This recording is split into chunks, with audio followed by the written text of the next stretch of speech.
गायों ने भगवान का नामकरण किया और ठाकुर जी का नाम गोविंद रखा। एकादशी व्रत की कथा सुनाई गई। हमारे व्रज वृंदावन के कई भावों में एकादशी नहीं होती, क्योंकि हमारा वृंदावन भाव प्राधान्य है। कई ऐसे परंपराएं हैं जिनमें एकादशी का नियम नहीं है, और वो अगर आप वहां भाव प्राधान्य देखो तो वास्तव में उनके भाव को प्रणाम करना। कई लोग इस बात पे विवाद कर देते हैं, क्यों नहीं है एकादशी।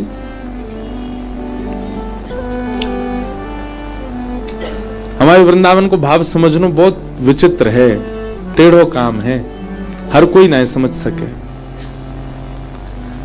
वृंदावन में कहीं ना कहीं ऐसा भाव है कि अगर कल ठाकुर जी को भोग लगाओ, कल दशमी है और कल को भोग, आज एकादशी है, तो कल ठाकुर जी को भोग लगाओ, हम आज नहीं पा रहे, क्यों नहीं पा रहे, बोले आज एकादशी है। तो फिर भोग के प्रति अन्न भाव प्रकट होता है, तो ये दोष है।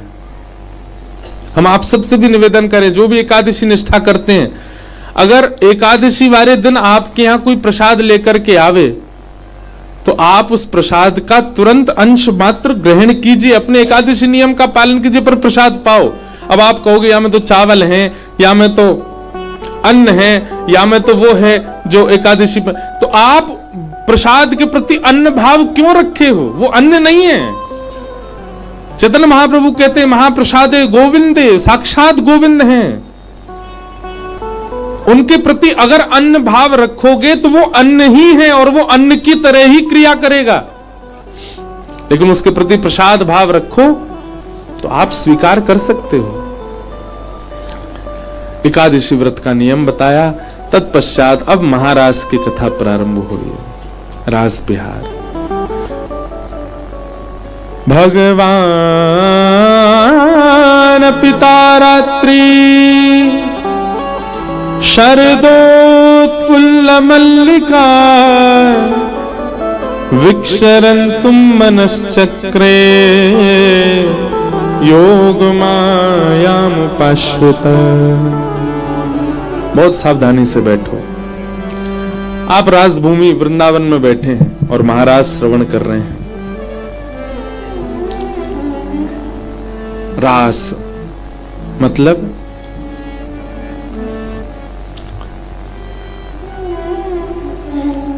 मैं कथाओं में बताया करता हूं, दो शब्द हैं, रस और रास। सीधा अर्थ है कि जब भगवत मिलन की कामना भक्त के चित्त में हो उसे रस कहते हैं, पर भक्त मिलन की कामना ठाकुर जी के चित्त में आए वो रास है। हमारे मन में इच्छा होती है कि हम ठाकुर जी से मिलें, हम अभी रस में व्यवस्थित हैं, पर ठाकुर जी के मन में इच्छा होवे कि मैं याते जाके मिलूं, ये रास है। मीराबाई के संग रास हुआ, सूरदास जी के संग रास हुआ, जितने भी भक्त हैं सबके संग रास हुआ, हमारे साईं के साथ रास हुआ। हम अभी रस में ही हैं, हमारे संग रास ना है भयो अभी तक। और रस से रास की जो यात्रा है वही भक्ति है। हमारो रस रास में परिवर्तित हो। दर्शन को नैना तपे, वचन सुनन को कान, मिलवे को हियरा तपे, हिय के जीवन प्राण। ये रस है, क्योंकि हम तड़प रहे ठाकुर जी से मिलवे के काजे। हमारे मन में इच्छा है रही है ठाकुर जी से मिलन के काजे, पर जादना ठाकुर जी व्याकुल है जाए हमसे मिलवे के काजे, वही समझो वही है रास। वो रास है। अनेकों के साथ रास हुआ है, अनेकों के साथ रास हुआ है। हमारो नंबर अभी आयो ना है रास को, क्योंकि अच्छा एक और बात, रास होगा कब? जब ठाकुर जी ये देख लेंगे कि भाई ये रस से ओतप्रोत है गयो, तब रास होएगा। अभी रस में कहीं ना कहीं न्यूनता है हमारे में, इसलिए रास नहीं हो रहा है। जब रस अधिक हो जाएगा, जब रस अपनी सीमा से ऊपर चला जाएगा, तब ठाकुर जी रास करेंगे। भैया ठाकुर जी वही गोपी के घर माखन चुरावे जामे, जाके घर की मटकी में माखन भरो भयो होए। या को मतलब कहा है, ठाकुर जी वही गोपी से, वही भाव से, वही भक्त से मिलन को पधार रहे हैं, जाके हृदय रूपी मटकी में रस भरो होए। अब हमारे में कहा है, हमारी मटकी तो खूब बड़ी, पर वहां में रस कितनों सौ, नेक नेक सौ। ठाकुर जी कह रहे हैं, दारी के अकेरो थोड़ी आऊंगा मैं, मेरे संग सबरे सखा आवेंगे, सबरे बंदर आवेंगे। मरकान भूक्षण विभजति सचिन नात्रिभांडम विनती, और मैं इतने सारे इनको लेकर के आऊंगा, तेरे पास में रस है नेक सौ। हमारो पेट कैसे भरेगो? और मान ले मेरो पेट भरो गयो, तो मेरे संग जो आवेंगे इनको कैसे भरेगो? या हमारे ठाकुर जी आएंगे तब जब आपकी व्यवस्था पूरी होगी, रस से वो तब प्रोत होएगे।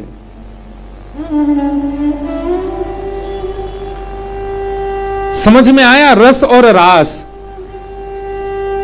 आप नित्य साईं के पास आते हैं, आप नित्य बिहारी जी के पास आते हैं, आप नित्य राधा वल्लभ जाते हैं, आप नित्य राधा रमण जाते हैं, आप नित्य वृंदावन आते हैं, ये सब रस है। पर आप जहां हैं वहीं वृंदावन प्रकट हो जाए, वो रास है। आप जहां हैं वहीं श्री राधा वल्लभ आ जाएं, वो रास है। आप जहां हैं वहीं श्री राधा रमण नृत्य करें, वो रास है।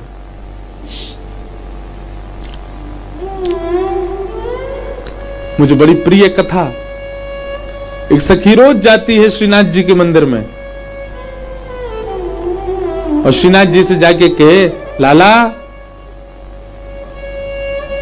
मेरे घर में धोरी गैया है। अब देखो दुनिया के लोग ठाकुर जी से जाके कैसी बातें करते, कोई अपनी पीड़ा सुनाता, कोई दुख सुनाता, कोई दर्द कहता, पर जो भाव में डूबे होते हैं वो ठाकुर जी से ऐसी बात करें। एक ब्रज की गोपी जावे और नित्य जाकर के ठाकुर जी से कहे, लाला मेरे घर धोरी गैया है, और वह धोरी गैया को दूध निकाल के, वाकी छाछ, वाकी दही जमाए के, बिलोए के बढ़िया वारो मक्खन निकारो मैंने, लेकिन का फायदा लाला, तू तो पूरे दिन माटी को मथोना बनो, मंदिर में ही बैठो रे, बाहर तो आवे ना है, सब रो मक्खन मेरे बालक खा जाएं। पर लाला मैंने सुनी है कि गोपी अपने घर में मक्खन निकारे तो तू खावे चलो जाए, मैं वो निकार करके धरूंगी, लाला तू मेरे घरों आई जाइयो, मैं कोई तो कछु ना कहूंगी, पूरी व्यवस्था करके रखूंगी, छीको भी नहीं नीचो टांग दूंगी कि मेरे लाला को ज्यादा दिक्कत ना हो, प्रेम से पाले। ठाकुर जी को चोरी को चैलेंज करके जा रही है। लाला अपने घर को मार्ग बता रही है, सुन मंदिर ते निकलेगो ना, सीधो जाइयो, और आगे ते बाएं मुड़ जाइयो, एक पोखर आएगो माते दाएं मुड़ जाइयो, 4 घर छोड़ के मेरो घर आ जाएगो, वहीं पे पीछे वाली खिड़की खोल के रखूंगी मैं, पीछे तो घुस जाइयो, और नजर घुमाए के देखियो, छीका पे टंग रहा होगा मटका, चढ़ जाइयो ऊपर, प्रेम से पाए जाइयो। मोह तेरो दर्शन ना करनो, मैं तो बस जादना सुबह उठूं, देखूं मटकी खाली मिल जाए, नेक मक्खन नीचे बिखरो मिल जाए, वही से ही मेरो जीवन धन्य है जाएगा। मुझको यूं पता चल जाएगी मेरो लाला रात में आयो, चोरी करके गयो। एक दिन है गयो, दूसरे दिन आई, लाला तू आयो नहीं, कल पूरी रात प्रतीक्षा करती रही, हजारों लोग दर्शन कर रहे हैं, वो ठाकुर जी से पीछे से बात करती है, लाला कल है सके व्यस्त रहे होगो, आज आ जाइयो। दूसरे दिन भी ठाकुर जी ना गए, तीसरे दिन हंसती भई आई, लाला अरे मैं हूं ऐसी बाबरी भोली, चोरी तो लाला तब क्यों करता हो जब नेक्सो सो लाला हो, और लाला तो लाला द्वापर में हो, अब तो कलयुग चल लो, लाला वो बूढ़ो बड़ो है गो, अब बूढ़ो बड़ो लाला कैसे चोरी करेगो? ठाकुर जी को ऐसे कह के जा रही है। पर लाला कोई बात ना, मैं फिर वो रखूंगी, कहा पता कभी कभी बूढ़े बड़े में चंगा आ जाए। ठाकुर जी तो नित्य किशोर हैं, ठाकुर जी को कभी आयु थोड़ी होती है, पर उसने इतने भाव से ठाकुर जी से कहा, इतने विश्वास से कह दिया, ठाकुर जी के हृदय में लग गई बात। हम तो बूढ़ो बड़ो कह रही है? 500 साल तो वृंदावन में विराज रहे, एक दाढ़ी को बाहर नहीं निकलो हमारो, जो बूढ़ो बड़ो कह रही है हमते। खड़े खड़े श्रीनाथ जी और महाराज भाव में आ गए, तभी सामने बैठे श्री कुंभनदास जी तो समझ जाते हैं, सबके लिए तो ठाकुर जी मूर्तिमंत हैं, पर अपने प्रेमियों के लिए तो चलते फिरते दिखे। कुंभनदास जी पद गाते गाते धीमे से बोले, जय जय, का भयो, इतने संकोच से मैं कैसे आ गए अचानक थे?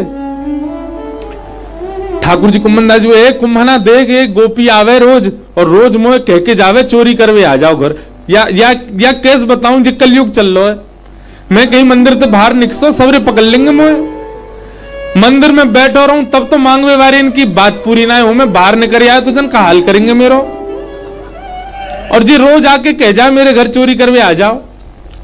हाँ तो लाला कोई बात ना, सुन लो, टाल दो। बोले टालवे वाली बात, चोरी तो मैंने टाल दी, लेकिन आज मोती यूं करी, बूढ़ो बड़ो है गऊ मैं, ये हमारे चोरी ना कर रहे हो।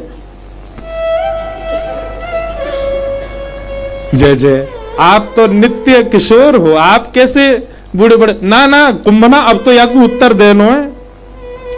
कुंभनदास जी बोले, जय जय, कलयुग चल लो, कहा करोगे? या घर चोरी करवे जाऊंगा मैं, और या बताए कि आऊं कि मैं अबो कुमार हूं, अबो लाला हूं मैं, तो मैं बूढ़ा बड़ा थोड़ी भाई हूं। कुंभनदास जी बोले, जय जय, इतना मन पे मत ले वो बात को। ना ना अब तो मन पे लग गई मेरे, अब तो जाऊंगा। कुंभनदास जी बोले, कैसे करोगे चोरी? बोले कुंभना तू संग देगो मेरो।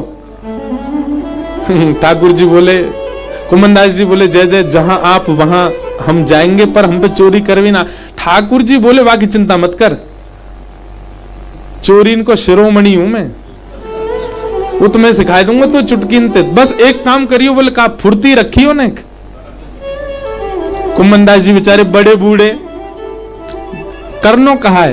बोले कछु ना, रात्रि में जैसी शयन होएगा, शयन कराए के गुसाई जी आदि सब चले जाएंगे, चुपचाप आए जाइयो, गर्भगृह के पीछे वाली खिड़की पे खड़ो हो जाइयो, और माते निकस के मैं आऊंगा तेरी पद्दी पे बैठ के। पद्दी समझे? हमारे ब्रज में पद्दी के याते।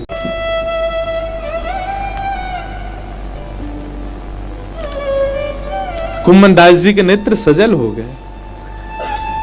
जय जय, मैं आऊंगा। और रात्रि में श्री कुंभनदास जी प्रतीक्षा कर रहे हैं। शयन आरती के बाद जैसे ही कपाट बंद हुए, सब अपने अपने घर को निकस गए। कुंभनदास जी ने देखो, महाराज ऊपर की खिड़की खुली और वामे से बढ़िया केसरिया सी पाग, ऐसी सुंदर सी मोतीन की एक चूड़ामणि धारण कर रखी है। धीमो धीमो से श्रृंगार है। ठाकुर जी को रात्रि में कम श्रृंगार करें, 2 माल पहने गले में, और श्री ठाकुर जी कटाक्ष नेत्र, आहा, श्रीनाथ जी सचल है करके बाहर आ रहे हैं। खिड़की में से निकस के नीचे आए, कुंभनदास की पद्दी पे दोनों पाम लटकाए के बैठ गए और सिर पे हाथ धर लियो। कुंभनदास जी ने पाम छुए, जय हो जय जय, आज तो आनंद ही आएगा। इतने दिनाते भाव गा रहो आपके, मेरे भावन से वो कृपा ली भाई, 3 दिना की जब गोपी ने मुंह पे कृपा कर दी आज तो। मोए पता होती चोरी इतनी प्रिय, तो मैं भावना गा तो चोरी करवा तो। ठाकुर जी बोले, अब तू जल्दी कर ले। वो कहा करना, कहां चलूं बता? वो सीधो चल। कुंभनदास जी सीधे जा रहे हैं। बोले अब यहां तो बाएं मुड़ जा। कुंभनदास जी बाएं को मुड़ गए। बोले अब आगे एक पोखर आएगा, वहां तो दाएं मुड़ जाइयो। कुंभनदास जी कह रहे, बोले वाह ठाकुर जी, पूरे विश्व को आपको मार्ग पता है, पर कैसी बड़भागी जी गोपी, जाके घर को मार्ग आपको पता है। ये है रास। हम सबको बिहारी जी का रास्ता पता है, पर बिहारी जी को हमारा रास्ता पता हो, वो है रास। आज ठाकुर जी रस को रास में परिवर्तित कर रहे हैं। कुंभनदास जी ने पोखर 3 घर छोड़ के चौथा घर है बाको। कुंभनदास जी तो बोले, जी गोपी मिलेगी कल आके पामन में लौट जाऊंगा मैं। धन्य है, जाके लिए ठाकुर जी इतने व्याकुल रहे हैं। कुंभनदास जी बोले, आए गए ठाकुर जी। बोले मुख्य द्वार ते चोर जायो करें, पीछे को चल। पीछे को ले गए, खिड़की खुली भाई, मिल यहीं तो घुस चल भीतर। भीतर घुस गए दोनों, अंदर गए। छीको कहां टंग रहा है? अंधेरो अंदर। ठाकुर जी धीमे धीमे बोल रहे हैं, ओ देख कुंभना, वो टंगरो छीको, ले चल बाके झोरे मुंह। कुंभनदास जी ले गए। ठाकुर जी बोले, अब नेक डट के खड़ो रही हूं, मैं खड़ो है रहूं, और ठाकुर जी अपने दोनों पांव ऊपर कंधा पे धर के, सिर ऐसे पकड़ के और धीमे धीमे छीको पकड़े खड़े हो गए, और खड़े है करके वहां में से मक्खन निकाले, यही कलिकाल में, इस कलयुग में। और श्री ठाकुर जी मक्खन निकाल के और बढ़िया प्रेम से अपने मुख से लगा में, और धीमी धीमी आवाज करके चप चप करके पा रहे हैं। कुमनदास जी बोले जय जय, अकेले उपाय लोगे ने कि नीचे दे दो, नहीं हमको चखाए दो कैसा है। हाँ कुंभना तुम मुंह खोल ले, जीभ निकाल ले, तू हिलियो मत, मैं खवाए दूंगा तो। कुंभनदास जी तो और भाव, और ठाकुर जी खवाएंगे अपने हाथ से। नीचे को झुक गए, और नीचे झुक करके अब अंधेरो है, दिख तो रोना है। कुंभनदास जी जीभ निकाल के खड़े, लाओ जय जय पवाए दो। ठाकुर जी ने कभी तो आंख पे लगाई दियो, अरे जी आंख है नीचे आओ, नाक पे लगा, अरे और नीचे करो। ठाकुर जी के कहां चले गो तेरो मोड़ो। कुंभनदास जी बोले यही है बस, खवाए दो। ठाकुर जी के अधरामृत में मिश्रित मक्खन, एक तो मक्खन ऊपर ते लाल जी के मुख को अधरामृत लगोवा में, जैसे ही कुंभनदास जी के मुख में गयो, कुंभनदास जी तो बेसुध है गए। कुंभनदास जी कह रहे मेरे अभी प्राण चले जाएं, बस अब जीवन में और कछु नहीं, और कहां मांगू मैं नाथ सो। ठाकुर जी बोले बढ़िया लग रहा हो, हाँ जय जय बहुत बढ़िया, अब तू इतना ही खाबा की मैं पा रहा हूं यार, बता के जाऊं बूढ़ो बड़ो कह रही मोते।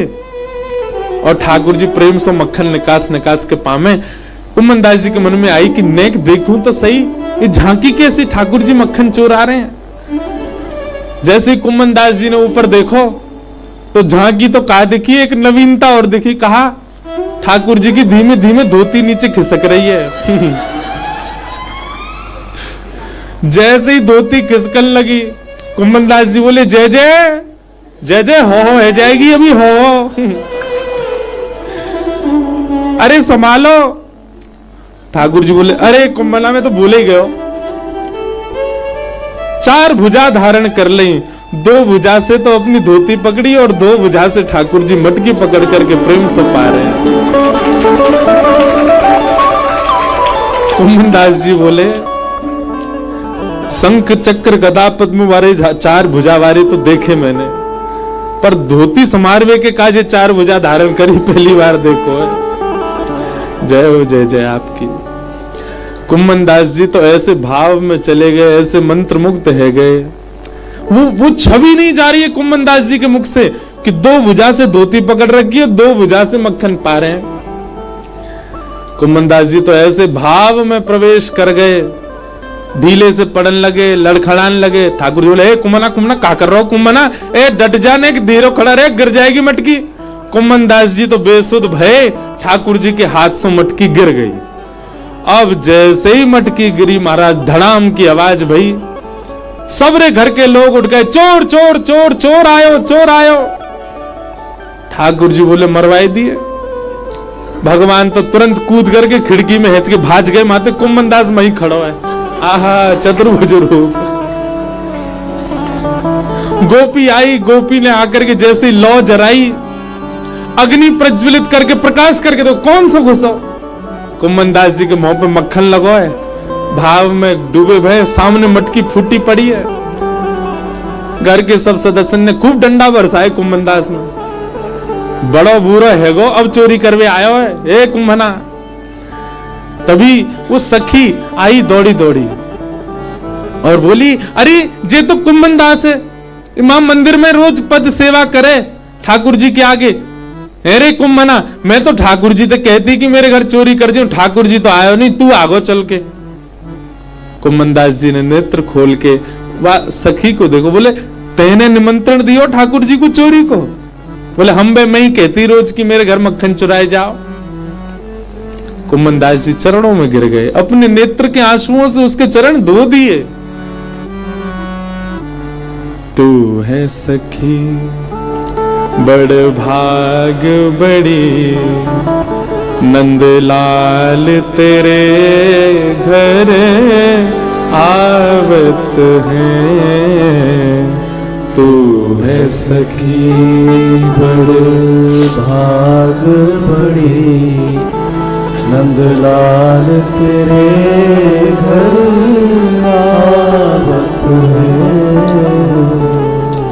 तू अपनो श्रृंगार करत है, तू अपनो श्रृंगार करत है। विदर्पण हाथ दिखावत है, विदर्पण हाथ दिखावत है। तू है सखी बड़ भाग बड़ी, नंदलाल तेरे घर आवत है। तू है सखी बड़ भाग बड़ी, नंदलाल तेरे घर आवत है। सब कोई उनको यश गावत, सब कोई उनको यश गावत, सब कोई उनको यश गावत, सब कोई उनको यश गावत। पर वे तेरो यश गावत हैं, पर वे तेरो यश गावत हैं। तू है सखी बड़ भाग बड़ी, नंदलाल तेरे घर आवत है। तू है सखी बड़ भाग बड़ी, नंदलाल तेरे घर आवत है। निज कर गूथ सुमन के गजरा, निज कर गूथ सुमन के गजरा। वे अपने ही हाथ पहरावत हैं, वे अपने ही हाथ पहरा। तू है सखी बड़ भाग बड़ी, नंदलाल तेरे घर आवत है। तू है सखी बड़ भाग बड़ी। अरे गोपी ते तोते कितना प्रेम करे श्याम सुंदर, मैं कैसे बताऊं। जे सब मैंने ना कियो वही आए मेरे संग। गोपी भी बैठ गई नीचे, रुदन करने लगी। श्याम सुंदर आए? बोले हाँ। कैसे आए? बोले मेरी पद्दी पे बैठ के आए। कहां थे? घुसे भीतर। बोले मात मेरा घर कैसे पता? बोले तू बताए के गई उनको। अब तो सखी रो रही है। बोले उनने सुनी मेरी बात, मुझे तो यूं लगी बस सुनते ही नहीं होंगे। मुझे बताओ ना कैसे कियो। कुम्मनदास जी सब बता रहे हैं। बोले तेरे घर को एक एक भाव पता हो ना, और तू यूं कह आई उनते कि तू बड़े बूढ़े है गए हो। गोपी हंसने लगी। बोले हम बे, मैंने कि 3 दिन है गए आना रहे, बड़े बूढ़े है गए हो। बोले यही मारे चले आए वो, या दिखा के आऊं कि मैं अब छोटा सा लाला हूं। लेकिन मांगो तो तेने, पर कृपा मुंह पे भाई। अपने अपने कंधा को गमछा उतार के दे दिए। बोले याकू ने सूंघ के देख, सुगंधी आ रही होगी लाल जी की, ऐसी अद्भुत सुगंधी। कुम्मनदास जी कह रहे हैं तोते इतनो प्रेम करें, इतनो प्रेम करें, सब कोई तो उनके यश गा में, वो रास्ता भर तेरो यश गाते आए। बोले कहा कह रहे? बोले मेरी पद्दी पे बैठे बैठे मैंने पूछी वो गोपी कौन सी है तुम जानो? बोले हाँ जानू मैं, छोटी सी है लेकिन मोटी सी है, बड़े बड़े नेत्र हैं वाके, और सुहासी नाक है बिल्कुल, कब जैसे तोता की नाक हुए करे का है। गोपी बोली उनने मैं देखी हूं। बोले हाँ वो जाने तो है। सब कोई उनको यश गावे पर वे तेरो यश गावत है। कुमनदास जी कह रहे हैं मैं तो यूं कह दूंगा कि भैया वो तोते इतनो प्रेम करें, इतनो प्रेम करें, इतनो प्रेम करें, तो काउ दिना उन्हें बेकी आवेगी ना तो बिक और जामेंगे। कुंभन दास लाल गिरिधर के, कुंभन दास लाल गिरधर के, वे तेरे ही हाथ बिकावत हैं, तेरे ही हाथ बिकावत है। तू है सखी बड़ भाग बड़ी, नंदलाल तेरे घर आवत हैं। तू है सखी बड़ भाग बड़ी, नंदलाल तेरे घर आवत है। रोती बिलग रही है। कुमनदास जी कह रहे अब रोकाई को रही है, तेरे ऊपर कृपा तो है गई। वही बिखरे भय माखन को समेट रही है, वही को बार बार अधर में धारण करके चिंतन कर रही है, लाला ने कैसे पाया होगा। कुमनदास जी थोड़ी देर बैठे, निकस करके जान लगे। जैसे ही बाहर गए, नेक दूर चल के देखो तो कदम्ब के वृक्ष के नीचे ठाकुर जी बैठे हैं। कुमनदास जी बेचारे लंगड़ाते आ रहे, पीटे ना भीतर। कुमनदास जी बोले वाह जय जय, वो तो कह रहे चोर इनको शिरोमणि हूं मैं, मेरे संग चले वो कछु ना होगो। ठाकुर जी बोले हम तो तेरी गलती है, तो मैंने कहीं फुर्ती रखी हो, हम भाव में जा रहा हो। भाई चोरी करते समय भाव में जाए हैं? चल तो को एक बढ़िया समाचार दे दूं। अब देखो ये कितनी सुंदर लीला है। ठाकुर जी समाचार दे रहे हैं कुमनदास जी के घर का। कुमनदास जी बोले कहा भयो? बोले तेरे घर अबई अबई एक लाला ने जन्म लियो है। जा समय मैं माखन चुराए रहे हो, वही समय तेरी गृहिणी ने एक लाला को जन्म दिया, और वो सुन तो तू बड़ो मेरो भक्त है। और वाको नाम कहा रखेगो? कुमनदास जी बोले जो आप बोले जा रूप में तेने मेरो दर्शन कियो, दो बुझाते धोती पकड़ रखी, दो बुझाते मटकी, वही नाम धर दे। और कुमनदास जी ने अपने उस बालक का नाम रखा श्री चतुर्भुज दास। बताओ ये रास है। और उन्हीं चतुर्भुज दास जी ने फिर ठाकुर जी की भक्ति का खूब भाव गाया। गोवर्धन वासी सांवरे तुम बिन रहो ना जा। हम सब तो रस का अनुभव करते हैं, परंतु इस रस में ही नहीं रहना भैया। रस में इतने ओतप्रोत है जाओ, रस इतना अधिक है जाए कि एक दिन रास हो। जैसे वह गोपी के यहां भयो, ऐसे कभी हमारे यहां भयो। हमारे घर की कोई समाचार कभी ठाकुर जी हमको बता, मैं तेरे घर में यूं है रो है। ये सब रास है।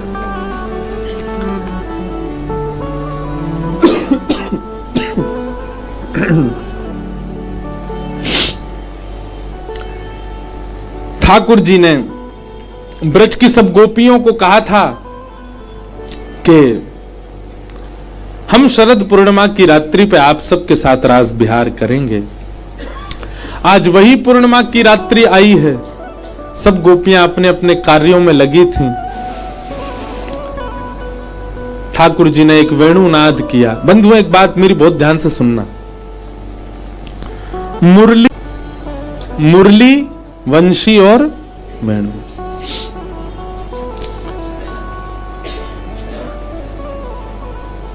जो अपरिचित हैं, जिनको ठाकुर जी का अभी परिचय नहीं है, पर एक दृष्टि देखते ही उनसे प्रेम होने लग जाता है, वृंदावन प्रिय लगने लग जाता है, समझो उनने मुरली मनोहर ठाकुर जी के दर्शन किए, उनको मुरली दिखाई दी है।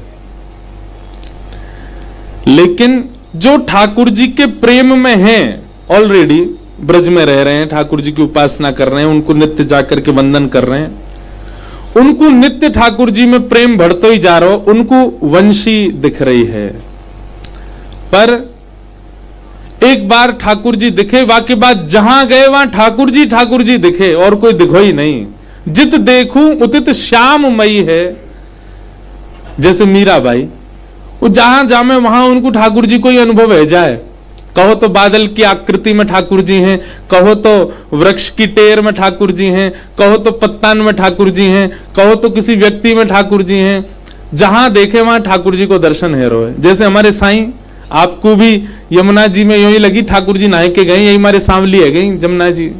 तो ये सब भाव जिसको अनुभव हो रहा है, मतलब जहां देखे वहां ठाकुर जी, उनको वेणु सुनाई दी है, उनको वेणु गोपाल जी का दर्शन हुआ है।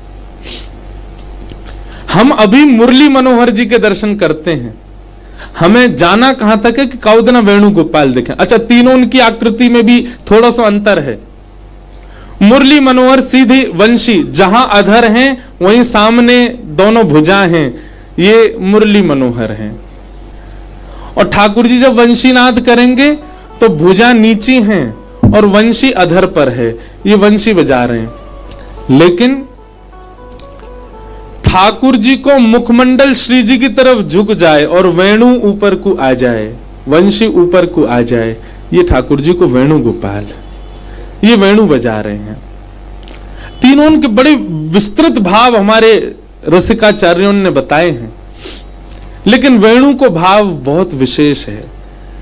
जब ठाकुर जी कोई को अपनो बनानो चाहे, वाके काजे ठाकुर जी वेणु बजामे, और वेणु बजात वैसे ठाकुर जी यूं रहेंगे, लेकिन जब वेणु बजाएंगे तो अपनो मुखमंडल जो है वो श्री जी की तरफ झुका लें। श्री जी वाम भाग में रहे में और श्री जी की तरफ झुका के वंशी ऊपर है और ऊंची टेर बजामे, वो वेणु है।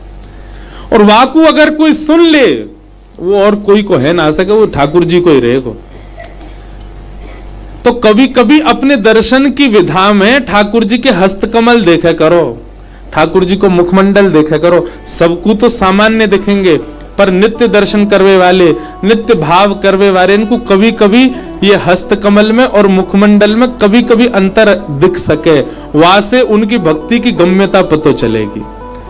काउदना ऐसा अनुभव हो कि आज हस्तकमल जो है वो अधर से न ऊपर हैं, समझियो अब वेणु के दर्शन है रहे, हम वेणु बजा रहे हैं ठाकुर जी। अब आपको अपना बनाने को मन बना चुके हैं, काउदना बजाए देंगे और वही दना से उन्हीं के ही जाओगे। फिर ये भी एक विधा है। अधर के सन्मुख हाथ वंशी, अधर के नीचे, अधर के सन्मुख हाथ ठाकुर जी ने वेणुनाद किया, और उस वेणुनाद का स्वर सुनते ही, अच्छा वेणु बजेगी तो क्या होगा? तो श्री कृष्ण ने वेणु बजाई, सबरे ब्रज को सुनाई दई, पर बाकी सबन को तो स्वर के रूप में सुनाई दई, पर कृष्ण प्रेम में उन्मुक्त गोपियों को शब्द के रूप में सुनाई दई। बाकी सबको तो लग रहा हो कि स्वर बज रहा है, पर कृष्ण प्रेम की गोपियों को लग रहा है कि श्री कृष्ण हमको बुला रहे हैं। अरे चल रही गोपी, जल्दी आ, तेरी प्रतीक्षा कर रहा हूं मैं। और वे सब गोपियां अपने सब कार्य वहीं छोड़ करके दौड़ रही हैं श्री कृष्ण से मिलने के लिए।